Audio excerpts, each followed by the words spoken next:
l'ex-administrateur des biens du prince Albert II a sorti les griffes.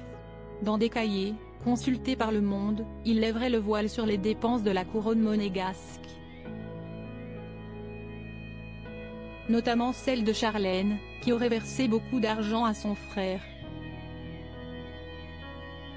Depuis plusieurs jours, le rocher tremble.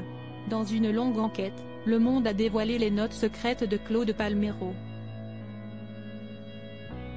Ancien administrateur des biens du prince Albert II, il a été remercié en 2023 après 20 ans passés auprès de la famille royale.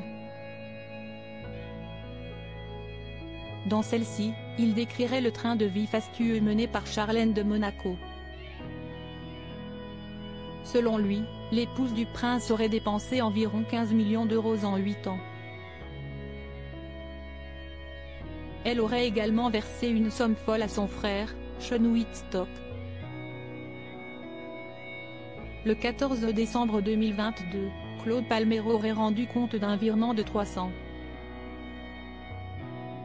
000 €, une somme triplée quelques semaines plus tard avec l'accord d'Albert II de Monaco.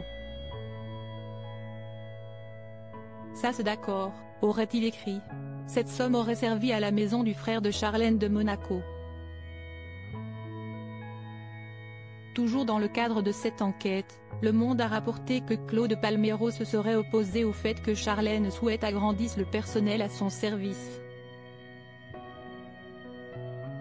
8,5 personnes à son service, il n'y en a jamais eu autant, aurait-il écrit.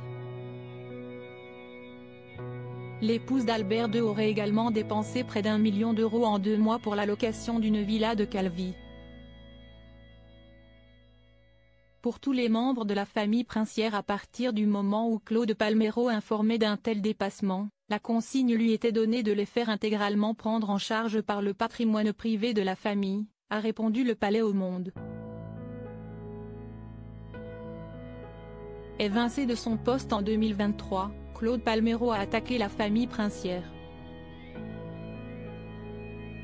Il a décidé d'amener cette affaire devant Cour européenne des droits de l'homme estimant que la justice monégasque n'est pas indépendante. Albert II, il répond à Claude Palmero après la parution de cette enquête du Monde, le prince Albert II a envoyé un droit de réponse. Dans celui-ci, il estime que les propos de Claude Palmero ne reflètent pas ce qu'il se déroule sur le rocher. Les prérogatives de Claude Palmero ne l'autorisaient pas à parler en mon nom, ce qu'il a fait de plus en plus régulièrement, refusant même, par moments, de relayer mes décisions, peut-on lire. Ses devoirs lui imposaient une discrétion absolue, que ses déclarations publiques ont violée. Il lui imposait également une loyauté que les derniers propos inacceptables qu'il m'a tenus ont foulé aux pieds, a-t-il ajouté.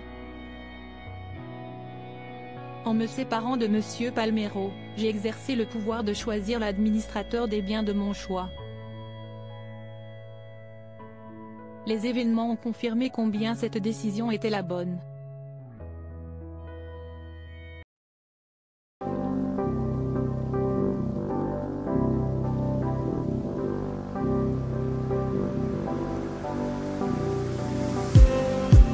Just